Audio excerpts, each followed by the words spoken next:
Les cahiers de vacances sont-ils toujours aussi populaires ?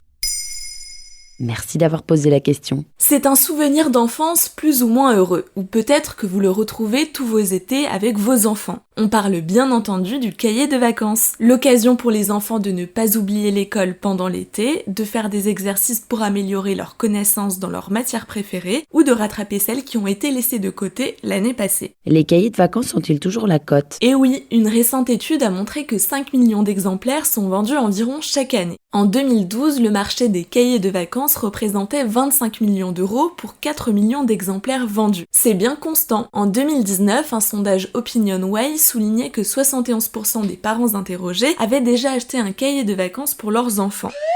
Les principaux concernés sont les plus jeunes, en classe de primaire, à 53%. 33% des achats concernent les collégiens et 13% les lycéens. Ils sont plus rares, mais il en existe même pour les maternelles. Ils sont généralement vendus entre 5 et 10 euros ou plus selon l'originalité du concept. À quand remonte la création du cahier de vacances ? Il faut dire merci à Robert Magnard qui a créé les cahiers de vacances et fondé les éditions Magnard en 1934. À l'époque, le concept est seulement lancé dans le département où il vit, la Creuse. Il s'étend rapidement au département limitrophe, puis à la France entière, et encore plus après la Seconde Guerre mondiale. Et ils ont immédiatement été un énorme succès.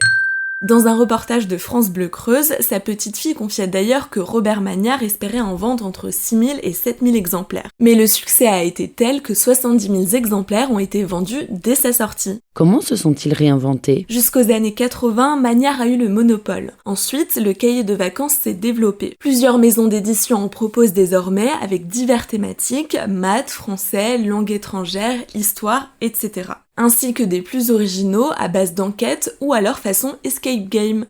L'essor d'Internet et des nouvelles technologies a aussi poussé les éditeurs à s'adapter et à créer des versions en ligne. Le défi reste le même, convaincre les enfants de travailler un peu au moins pendant l'été. Pour cela, les maisons d'édition doivent redoubler d'ingéniosité. Mais le papier reste la solution privilégiée. Et pour toujours convaincre, il faut aussi se renouveler. Au Figaro, Nathalie Sagné-Terret, directrice du secteur parascolaire chez Hachette, notamment à l'origine des cahiers de vacances Passeport, a précisé que le contenu change tous les 2 ans. La fabrication d'un nouveau cahier de vacances nécessite environ 9 mois et environ une vingtaine de personnes. Et pour attirer les jeunes écoliers, la clé est de prévoir des exercices colorés et en lien avec les vacances. Et ça marche ces cahiers de vacances ? L'étude de l'Institut de recherche sur l'éducation date du début des années 2000. Mais elle montrait à l'époque que les enfants ayant travaillé pendant l'été avaient de meilleurs résultats que les autres, à condition d'avoir fait tous les exercices.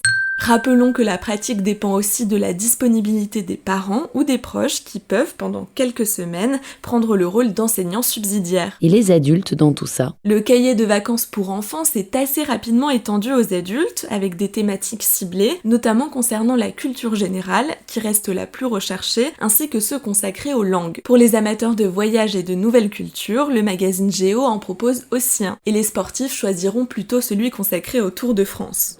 La dernière nouveauté en date est le cahier féministe du collectif Sororité aux éditions Les Insolentes d'Hachette. Au programme des 96 pages, il y a des quiz, des exercices de maths, de géographie et de sciences, toujours avec un regard féministe, et même des récapitulatifs historiques pour être incollables à la rentrée. Le tout en écriture inclusive. Voilà comment a évolué le cahier de vacances.